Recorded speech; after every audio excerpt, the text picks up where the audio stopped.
ফেব্রুয়ারি ২০২৬ থেকে মহার্ঘ ভাতা কার্যকরের প্রস্তুতি। নিম্ন গ্রেডে বেশি সুবিধা, সর্বনিম্ন ৪,০০০ ও সর্বোচ্চ ৭,৮০০ টাকা ভাতা।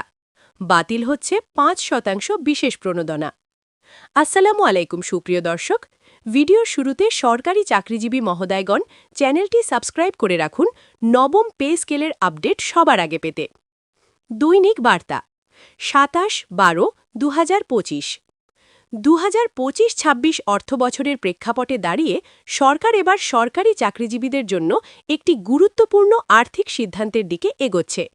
চলমান বৈশ্বিক অর্থনৈতিক চাপ, মূল্যস্ফীতি এবং অভ্যন্তরীণ বাজেট ঘাটতির কারণে এককালীন বড় বেতন কাঠামো পরিবর্তন সম্ভব না হলেও কর্মচারীদের জীবনযাত্রার ব্যয় সামাল দিতে বিকল্প পথ হিসেবে মহার্ঘ ভাতা প্রদানের পরিকল্পনা চূড়ান্ত পর্যায়ে রয়েছে।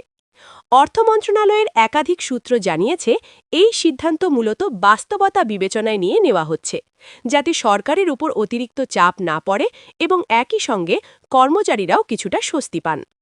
সরকারি বাজেটে পর্যাপ্ত অর্থের সংস্থান না থাকায় চলতি ২০২৫-২৬ অর্থবছরের শুরুতেই বেতন স্কেল কার্যকরের সম্ভাবনা নাকচ হয়ে যায়।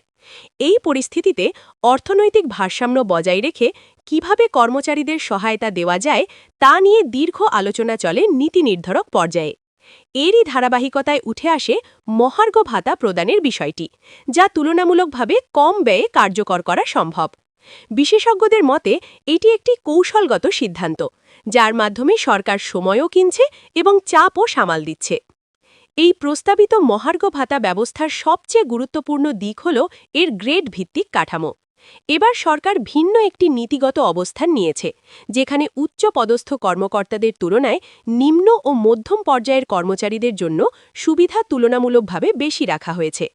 দীর্ঘদিন ধরে নিম্ন গ্রেডের কর্মচারীরা দাবি করে আসছিলেন যে মূল্যস্ফীতির চাপ তাদের ওপরই সবচেয়ে বেশি পড়ে। সেই বাস্তবতা বিবেচনায় রেখেই এই নতুন কাঠামো তৈরি করা হয়েছে বলে সংশ্লিষ্টরা জানিয়েছেন। প্রস্তাব অনুযায়ী একাদশতম থেকে ২০তম গ্রেডভুক্ত কর্মচারীরা পাবেন মূল বেতনের ২৫% হারে মহার্ঘ ভাতা। এই শ্রেণীর কর্মচারীরাই মূলত সবচেয়ে বেশি উপকৃত হবেন বলে মনে করা হচ্ছে, কারণ এই গ্রেডের কর্মচারীদের মূল বেতন তুলনামূলক কম হওয়ায় নিত্য প্রয়োজনীয় খরচ মেটাতে তাদের বেশি হিমশিম খেতে হয়। সরকারের এই সিদ্ধান্তকে অনেকেই নিম্ন গ্রেডের কর্মচারীদের প্রতি ইতিবাচক বার্তা হিসাবে দেখছেন। চতুর্থ থেকে দশম গ্রেডের কর্মচারীদের জন্য প্রস্তাব করা হয়েছে মূল বেতনের ২০% হারে মহার্ঘ ভাতা। এই গ্রেডে কর্মকর্তা ও কর্মচারী উভয় শ্রেণীর মানুষ রয়েছেন, যারা প্রশাসনিক ও কারিগরি কাজের বড় অংশ সামলান। দীর্ঘদিন ধরে এই গ্রেডের কর্মচারীরাও বেতন ও ভাতা বাড়ানোর দাবি জানিয়ে আসছিলেন। প্রস্তাবিত এই হার বাস্তবায়িত হলে তাদের মাসিক আয় উল্লেখযোগ্য পরিমাণে বাড়বে বলে আশা করা হচ্ছে। অন্যদিকে ১ থেকে ৩ গ্রেডভুক্ত উচ্চ পদস্থ কর্মকর্তারা পাবেন মূল বেতনের ১০% হারে মহার্ঘ ভাতা। যদিও এই হার তুলনামূলক কম, তবে নীতি নির্ধারকদের মতে উচ্চ গ্রেডের কর্মকর্তাদের বিদ্যমান বেতন কাঠামো বিবেচনায় নিয়েই এই হার নির্ধারণ করা হয়েছে। সরকারের ভাষ্য অনুযায়ী এই সিদ্ধান্তের মূল লক্ষ্য হল সামাজিক ও অর্থনৈতিক ভারসাম্য বজায় রাখা এবং নিম্ন আয়ের কর্মচারীদের অগ্রাধিকার দেওয়া। এই নতুন মহার্ঘ ভাতা ব্যবস্থার আরেকটি উল্লেখযোগ্য দিক হল সর্বনিম্ন ভাতার নিশ্চয়তা। অর্থ মন্ত্রণালয় স্পষ্টভাবে জানিয়েছে, কোনো গ্রেডের কর্মচারী ৪,০০০ টাকার কম মহার্ঘ ভাতা পাবেন না।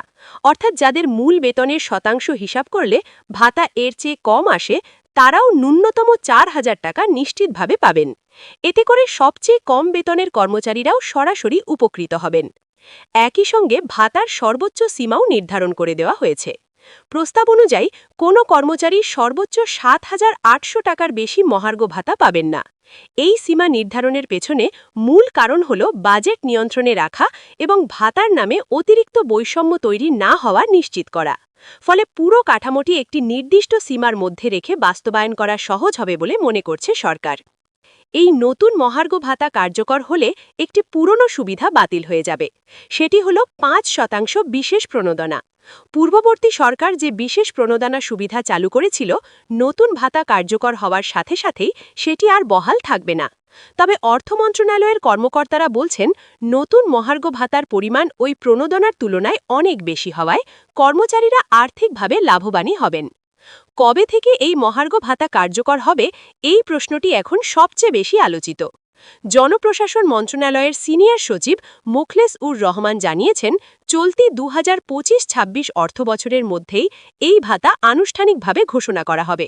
সরকারের পরিকল্পনা অনুযায়ী ফেব্রুয়ারি 2026 মাস থেকে কর্মচারীরা এর সুফল পেতে শুরু করতে পারেন।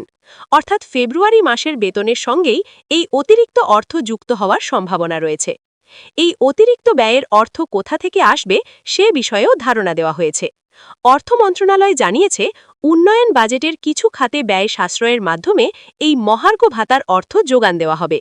অপ্রয়োজনীয় প্রকল্প স্থগিত রাখা কিংবা ব্যয় কমিয়ে এই অর্থ জোগাড় করার পরিকল্পনা করা হচ্ছে। এতে করে রাজস্ব বাজেটের উপর অতিরিক্ত চাপ পড়বে না বলেই সরকারের আশা। এই মহার্ঘ ভাতা প্রস্তাব ঘিরে সরকারি চাকরিজীবীদের মধ্যে ইতিমধ্যে আলোচনা শুরু হয়েছে। অনেক কর্মচারী মনে করছেন, দীর্ঘদিন পর হলেও সরকার তাদের কষ্টের বিষয়টি গুরুত্ব দিয়ে দেখছে।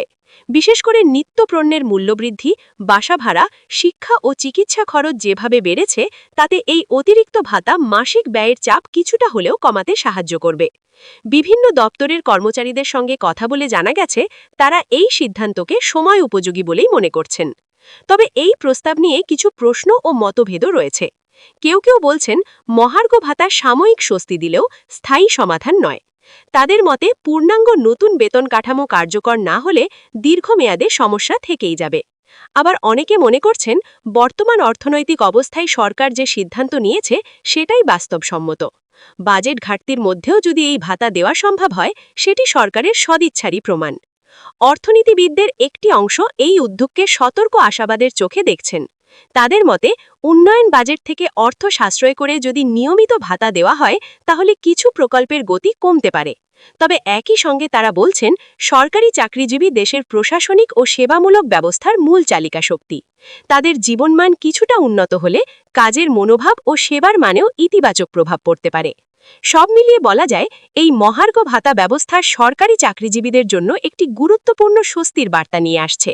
যদিও এটি পূর্ণাঙ্গ বেতন স্কেলের বিকল্প নয়, তবে বর্তমান অর্থনৈতিক বাস্তবতায় এটি একটি বাস্তবসম্মত ও কার্যকর উদ্যোগ।